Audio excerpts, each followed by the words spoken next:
Hello guys, now we will study the NCERT class 9 Democratic Politics chapter 3 Electoral Politics. Okay, so here we will see the first paragraph, that is overview.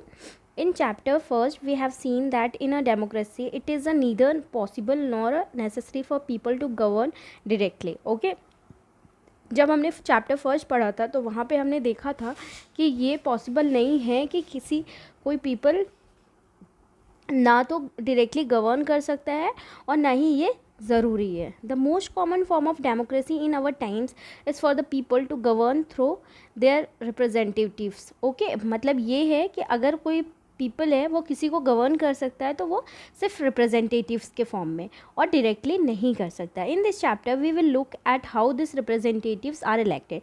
ठीक है, तो इस chapter में जैसे कि नाम ही है चैप्टर का इलेक्टोरल पॉलिटिक्स, तो इस चैप्टर में हम ये देखेंगे कि कैसे जो लोग हैं वो अपने रिप्रेजेंटेटिव को इलेक्ट करते हैं. We begin by the understanding why election are necessary and useful in democracy.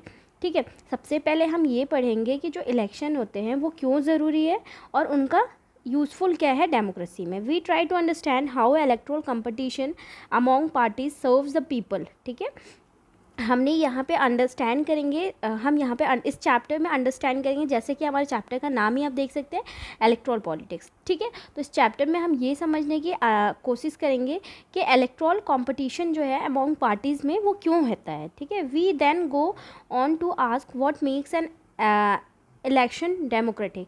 ठीक है, उसके बाद हम आगे जाएंगे और वहाँ से पूछेंगे कि ऐसा क्या है जो इलेक्शन को डेमोक्रेटिक बनाता है. The basic idea here is to distinguish democratic election from non democratic election. ठीक है, बेसिकली यहाँ पे जो आइडिया है वो क्या कर सकता है, डिस्टिंग्विश कर सकता है डेमोक्रेटिक इलेक्शन को से नॉन डेमोक्रेटिक इलेक्शन को.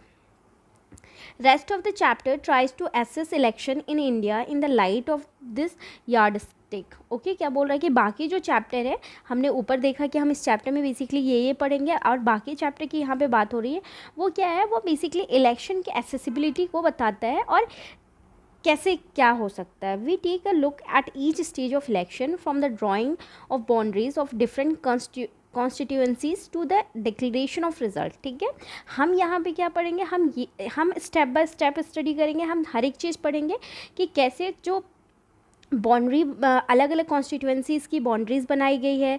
ठीक है, और डिक्लेरेशन कैसे किया जाता है. ठीक है, कॉन्स्टिट्यूएंसीज़ की बाउंड्रीज़ का मतलब है जैसे कि मान लो अगर स्टेट में भी इलेक्शन होता है तो डिस्ट्रिक्ट वाइज की बाउंड्री कैसे बनती है, डिस्ट्रिक्ट में भी ब्लॉक की बाउंड्रीज़ कैसे बनती है, ये सारी चीज़ें. ठीक है, और उनका रिजल्ट कैसे डिक्लेयर किया जाता है. At each state we ask what should happen and what does happen in election. ठीक है, तो हम हर एक स्टेज में यहाँ क्या करेंगे कि हम देखेंगे कि क्या होना चाहिए और क्या होता है इलेक्शन में. Towards the end of the chapter we turn to an assessment of whether election in India are free and fair. Okay, so when we will able to complete this chapter तो वहाँ पे हमें ये basic understanding हो जाएगी कि जो India में इलेक्शन है क्या वो फ्री और फेयर है या नहीं. ठीक है, here we also examine the role of the election commission in ensuring free and fair election. ठीक है, जैसे कि आपने इलेक्शन कमीशन के बारे में अगर पढ़ा है और नहीं पढ़ा है तो आप प्लीज़ इसको पढ़ लीजिए कि जो इलेक्शन कमीशन की बॉडी होती है उसका बेसिकली रोल क्या होता है, उसको अपॉइंट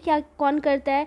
ठीक है, उनकी क्वालिफिकेशन क्या होती है और एंड उनकी एज क्या होती है, मतलब ड्यूरेशन क्या होता है, ये सारी चीज़ें आपको जानना है. और इलेक्शन कमीशन कौन कौन से इलेक्शन को कंडक्ट कर सकता है, तो यहाँ पर हम ये भी जानेंगे कि इलेक्शन कमीशन के द्वारा जो इलेक्शंस किया जाता है वो फ्री और फेयर रहते हैं या नहीं. ठीक है, तो यहाँ पे जैसा कि आप देख सकते हैं 3.1. ठीक है, हमने फर्स्ट पैराग्राफ में ओवरव्यू देखा. नाउ हम यहाँ पे फर्स्ट टॉपिक पढ़ेंगे, व्हाई इलेक्शन की क्या ज़रूरत है.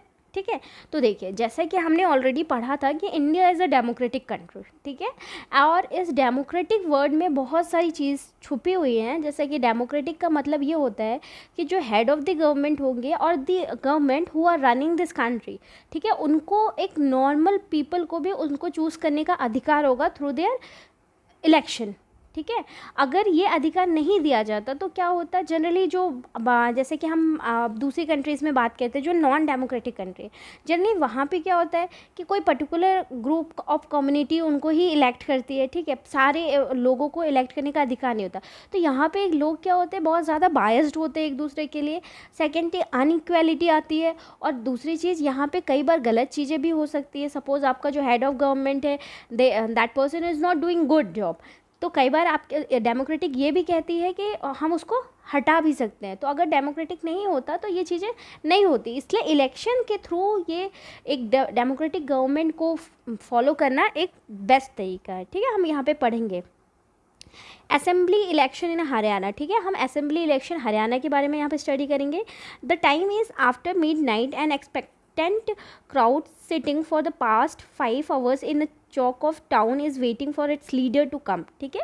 बोला जाता है कि मिडनाइट के बाद, ठीक है, बहुत ज़्यादा क्राउड हुआ था, ठीक है, 5 घंटे से बहुत ज़्यादा क्राउड था और एक पर्टिकुलर प्लेस पे वो लोग वेट कर रहे थे और अपने लीडर का इंतज़ार कर रहे थे, ठीक है। The organiser assure and the reassure the crowd that he would be here any moment, ठीक है। जो वहाँ का ऑर्गेनाइज़र था, जो उस टीम को लीड कर रहा था, बेसिकली उसने ये एश्योर कर दिया कि जो यहाँ का लीडर है, मीन्स जिसके लिए हम वेट कर रहे हैं, ठीक है, वो क्या करेगा, थोड़ी देर में या फिर कभी भी आ सकता है।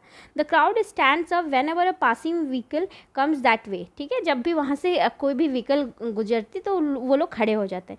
It arose hopes that he has came, ठीक है। वो अरोजेस मतलब वो क्या करता था, एक आपके अंदर डिज़ायर अरोज कर देता था, जगा देता था कि हाँ देखो हमारा जो लीडर है वो आ गया है, लेकिन ऐसा नहीं हो रहा था। The leader is mister Devilal, ठीक है। जो लीडर था उनका नाम था Devilal, chief of the Haryana संघर्ष समिति, ठीक है। हरियाणा में एक लोकल पार्टी है जिसका नाम है संघर्ष समिति, वहाँ के चीफ थे। Who was to address a meeting in Karnal on the Thursday night, ठीक है, जिनको एक मीटिंग करनी थी। कर्नल में एक प्लेस है, ठीक है, वहाँ पे मिडनाइट में। The 76-year-old leader is very busy man this days, ठीक है। वो जो उनकी एज थी बेसिकली 76 ईयर थी और वो इस टाइम पे बहुत ज़्यादा बिजी थे।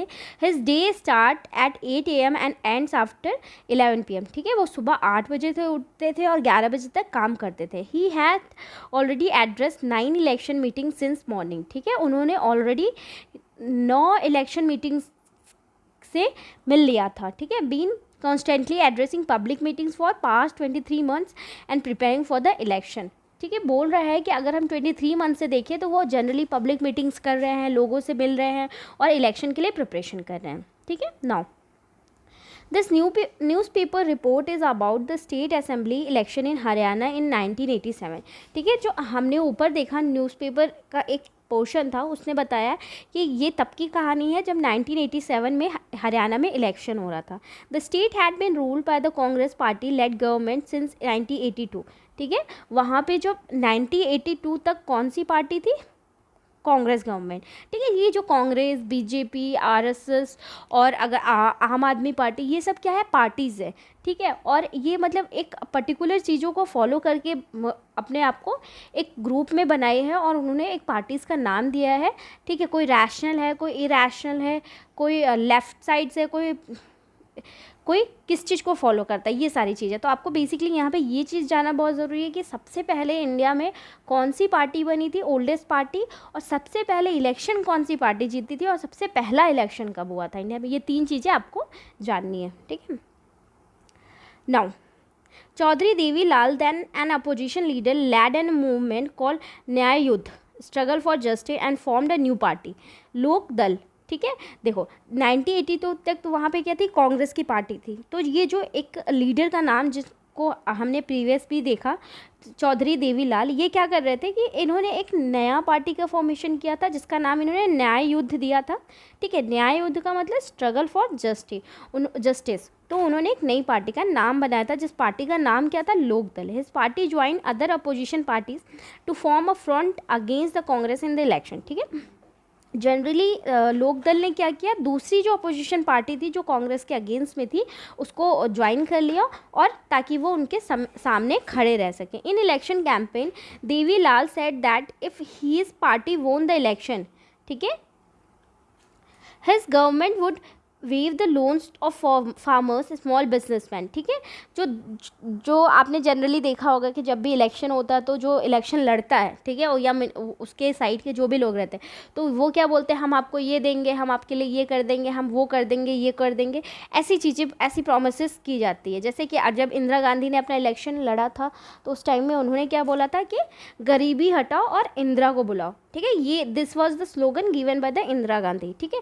तो सेम यहाँ पे देवी चौधराइन देवी लाल के द्वारा जो दिया गया था स्टेटमेंट, वो क्या था कि जो फार्मर्स हैं हम आपके लोन को माफ़ कर देंगे, जो छोटे बिजनेसमैन हैं उनके भी लोन को माफ़ कर देंगे।